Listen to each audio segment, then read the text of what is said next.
This is Real News Media TV, coverage you can trust. Please like, share, subscribe, and hit the notification bell. Select all for daily news updates. Barber charged with murder of handcart vendor in Ocho Rios.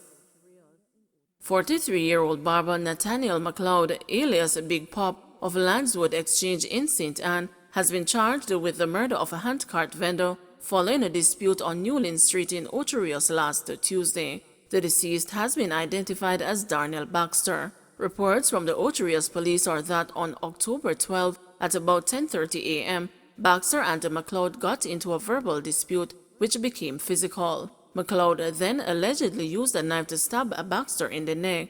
He was later pronounced dead at hospital. The barber was arrested the same day and charged for murder. McLeod's court date, according to the police, is being finalized. Holness gives idea of likely vaccine option, warns of implications.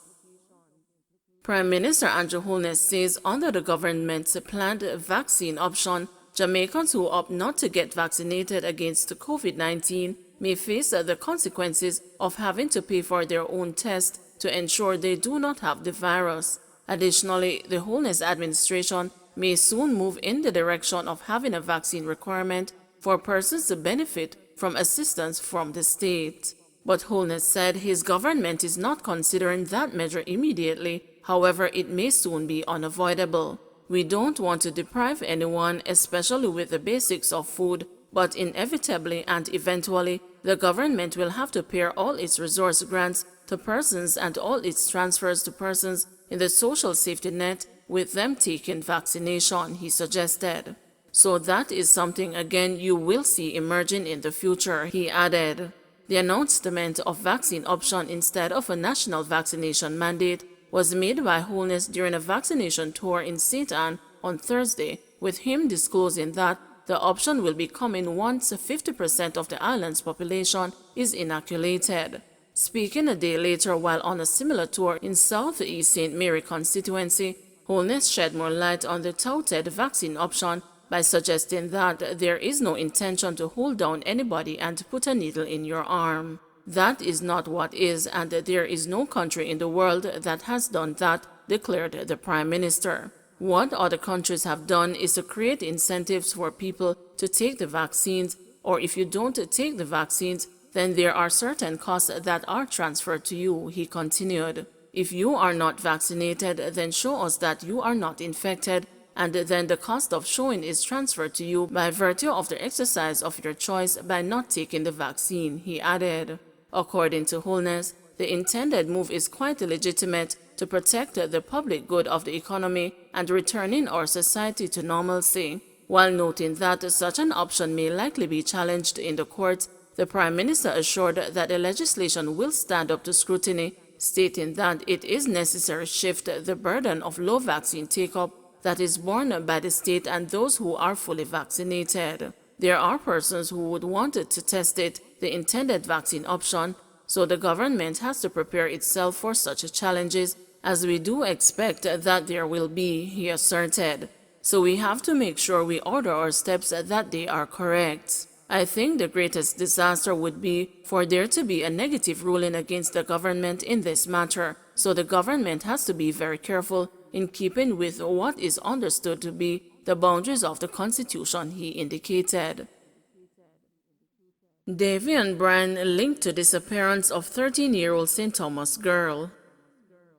Commander of the Area 5 Police, Assistant Commissioner Gary Griffiths, says Davian Bryan is now considered a person of interest in the disappearance of 13-year-old Winchie Barrett. The confirmation came from Griffiths as he addressed a press briefing at the Bath Police Station in St. Thomas this afternoon. He is a person of interest in this case based on what the person is saying. He is the main suspect in the previous abduction, he noted. Barrett went missing from her home in Bath, St. Thomas yesterday. News of her disappearance came hours after an intense search led to the rescue of 9-year-old Felicia Prushaw, who was abducted from her home, also in Bath, on Thursday.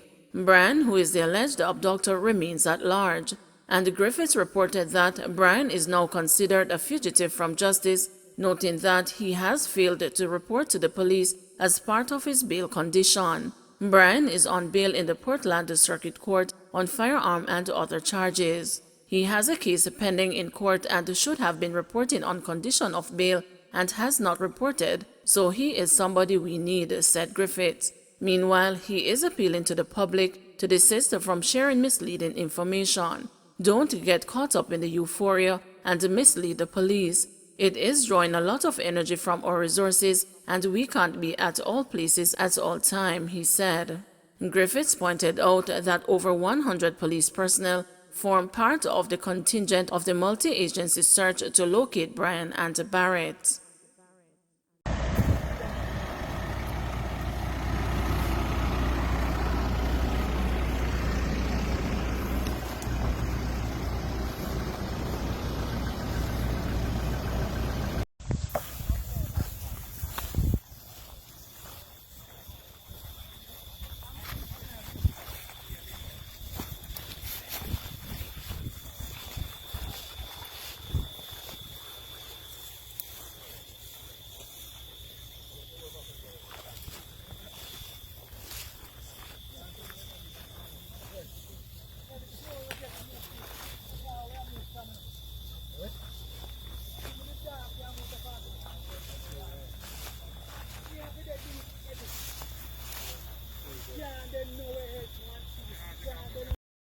Paulwell repeats call for government to embrace solar technology to reduce electricity theft and cost.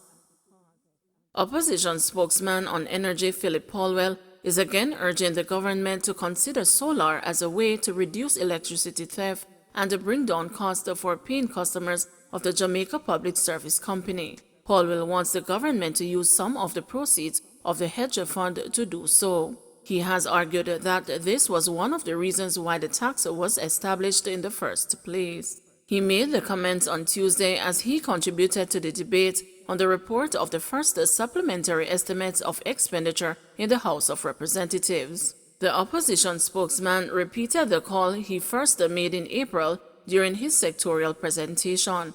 At that time, he said solar technology should be used to remove the estimated 200,000 illegal connections from the grid. He emphasized that this would have the effect of driving down costs for legitimate customers. We can, over a 5-year period, it will cost you $20 billion, but you can get all of those 200,000 people from the grid and free up the cost so that the legitimate users will be able to see a reduction by 17.5%, Paulwell said then. On Tuesday, he again urged the government to intervene. I believe that there are solutions, and I believe that it is the responsibility of the government to participate in those solutions because it's a socio-economic problem that affects so many of our poor people, he stated. Paulwell, who himself uses solar energy at his private residence and who a decade ago admitted that the initial cost was prohibitive for many people, said things have changed. It's now affordable, the price has come down, and with the improvements in the technology for battery storage, you will be able to do so at a fraction of the cost than you would do 10 years ago, he argued. According to the energy spokesman, it was time for the country to once and for all solve this everlasting problem of electricity theft and high energy bills. If we start to address the issue of electricity theft, we could kill 2 birds with 1 stone. Because when you pay your electricity bill today, 17% of that is to pay for the theft, but the technology now provides some solution, and in fact it is in the realm of solar technology that I believe that we can meaningfully assist those who can't afford to get their electricity without having to steal it, he insisted. 157 new COVID-19 cases, 7 more fatalities. 7 more COVID-19 fatalities have been recorded in Jamaica, increasing the tally to 2,110. The deceased are an 83-year-old man from St. Thomas, a 79-year-old man from St. Catherine, whose death was previously under investigation, an 88-year-old man from Kingston and St. Andrew, a 60-year-old woman from Clarendon, a 79-year-old man from St. Thomas, an 85-year-old man from St. Mary, and an 84-year-old woman from St. Catherine. The Ministry of Health says the deaths occurred between October 11 and 16. Meanwhile, there were 157 new cases with ages ranging from 18 days to 99 years, pushing the total to 87,389, with 29,220 being active. Of the new cases, 91 are women and 66 are men. The parish breakdown is as follows: St. Catherine 46, Kingston and St. Andrew 36, Clarendon 18, St. Thomas 12, St. James 9, St. Elizabeth 7, St. Mary 7, Manchester 5, Portland 5, Trelawney 4, Hanover 4, Westmoreland 2 and St. Anne 2.